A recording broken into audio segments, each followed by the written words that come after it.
커뮤니티에서는 이 이유를 가장 많이 꼽고 있는 것으로 보이는데 일리가 있다고 생각합니다. 다만 우측 윙으로 서게 된 라멜라가 거친 플레이를 남발하면서 퇴장까지 당할 줄은 몰랐겠죠.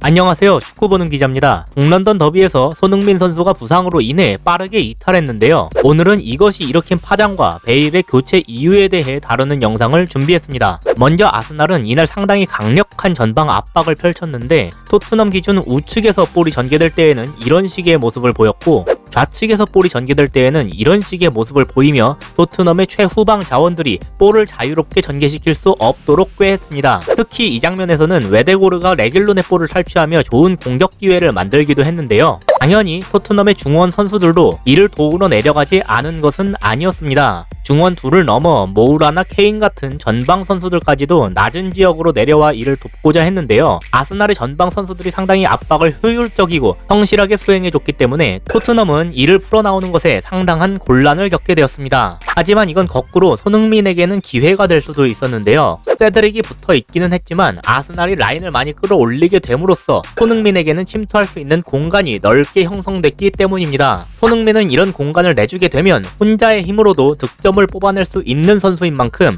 존재 자체만으로도 밀리고 있는 토트넘에게 한 줄기 희망이 될 수 있었는데요. 물론 아스날도 이에 대해 완전히 손을 놓고 있었던 것은 아니었습니다. 중원을 막고 있다가도 토비에게 볼이 가면 웨데고르가 죽어라 달려가서 토비가 롱패스를 쉽게 보낼 수 없도록 적극적으로 방해하곤 했는데요. 토비가 정확한 킥 능력을 바탕으로 토트넘 볼 전개의 핵심을 맡고 있었기 때문에 이를 통해 손흥민을 향한 한 번에 찌르는 롱패스를 막아낼 수 있으리라 기대할 수 있었습니다. 리버풀로 치자면 토비가 핸더슨의 역할을 수행하는 선수라고 볼 수 있겠죠. 그만큼 저는 토비가 최근 토트넘 상승세에 지대한 영향력을 끼치고 있다고 평가하고 있기 때문에 이러한 웨데고르의 방해 공작은 꽤나 효과적이었다 라고 보고 있습니다. 그렇다고 해도 90분 내내 이렇게 막을 수는 없는 노릇인데요. 이와 같이 토비 롱패스, 손흥민 침투 패턴을 통해 토트넘은 비록 짧은 패스를 통한 전개의 곤란함을 겪더라도 득점을 노릴 수 있으리라 기대할 수 있었습니다. 하지만 동시에 이 장면은 토트넘 팬들의 가슴에 비수를 꽂은 장면이기도 했는데 바로 이 직후 손흥민이 왼쪽 햄스트링 부분을 잡으며 쓰러졌기 때문입니다. 현지 해설자는 이걸 보고 That usually means game over 라고 코멘트했는데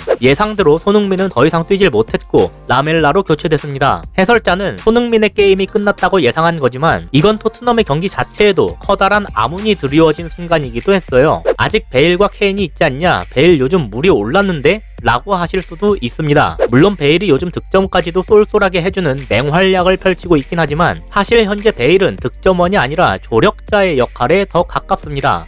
다루려고 했지만 결국 시간이 부족해 다루지 못한 크펠전 모습을 쓸 수 있겠군요. 최근 베일은 정확하고 강력한 왼발 킥 능력을 통해 측면에서 크게 방향 전환을 해주는 역할을 수행하면서 토트넘의 공격에 도움을 주고 있습니다. 하프 스페이스로 침투하는 움직임이 아예 없지는 않지만 베일이 기본적으로 측면 위주로 위치하는 것도 이런 능력을 적극적으로 활용하기 위함입니다. 베일 하면 우리의 이미지 속에는 빠른 속도를 활용한 치고 달리기, 득점 이런 모습이 여전히 남아있지만 사실 베일은 이제 신체적 능력이 떨어지면서 이런 모습을 거의 보여줄 수가 없는 상황이라 보입니다. 대신 날카로운 왼발 킥 능력을 통해 이런 식으로 팀에 많은 도움을 주고 있는 거죠. 최근 토트넘 상승세에 토비와 함께 큰 지분을 차지하고 있다. 그렇게 봐도 괜찮을 정도입니다. 이런 모습은 지금까지 이 위치에 뛰곤 했던 베르바인이나 라멜라 같은 선수들이 보여주긴 힘들었는데요. 하지만 이건 결국 반대편에 이걸 이어나갈 수 있을 만큼 위협적인 슈팅 혹은 마무리 패스 능력을 지닌 선수가 있어야 빛을 발할 수 있습니다. 방향 전환을 백날 해도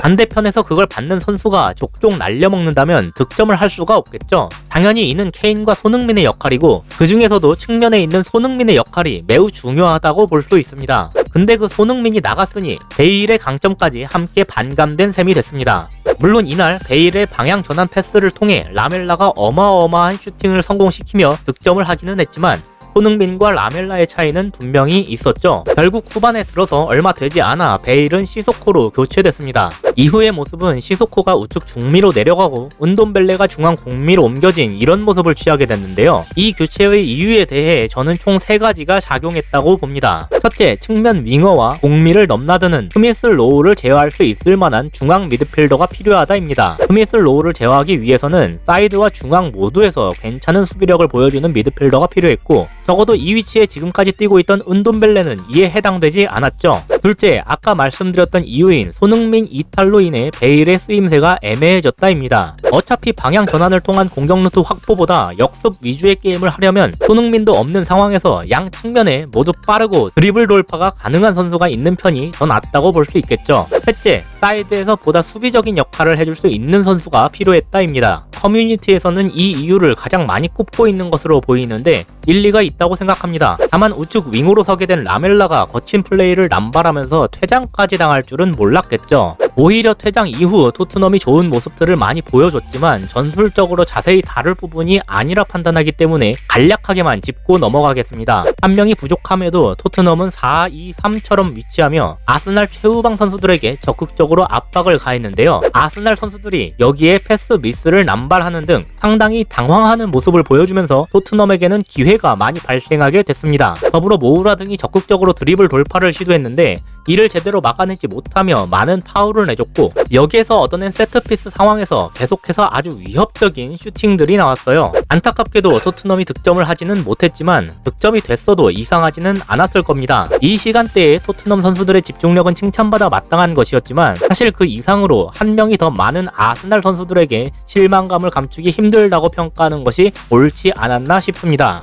이상으로 오늘의 영상을 마치도록 하겠습니다. 시청해주셔서 감사합니다.